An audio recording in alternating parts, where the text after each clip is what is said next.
present in the stage, and thousands of people who came from different parts of India to one of the great, biggest, Andhra Pradesh biggest festival, the Flamingo Bird Festival. Good evening to everyone. I am Geetika Venkateshan, studying in Sri Chaitanya School, grade 10. I am international young climate activist and environmentalist.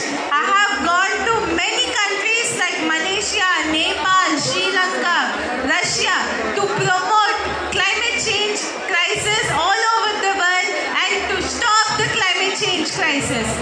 మనము ఇట్లాంటి festivals, ఇట్లాంటి programmes ఎన్నో జరుపుకోవాలి అంటే దానికి కారణం పర్యావరణ వ్యవస్థ మరియు దాంట్లో నివసిస్తున్న ఎన్నో పక్షులు మన దగ్గర ఉండాలి.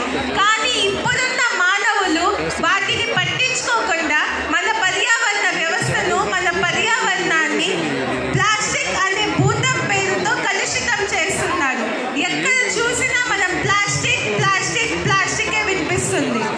ఎన్నో కిలోమీటర్ల దూరం నుంచి మన దేశానికి, మన దేశంలో ఉన్న అత్యున్నత క్లైమేట్ కోసం ఎక్కడి నుంచో దూర ప్రాంతాల నుంచి మన దేశానికి వస్తున్న బర్డ్స్ ని కాపాడుకున్న బాధ్యత మనలో ప్రతి ఒక్కరికి ఉంది.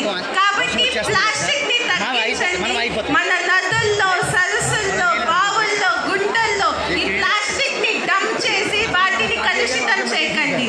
అత్యంత దారుణమైన పరిస్థితి ఏంటంటే ఇప్పుడున్న సైంటిస్టులు మానవ శరీరాల్లో కూడా ప్లాస్టిక్ కణాలను కనిపెడుతున్నారు. ఇది చాలా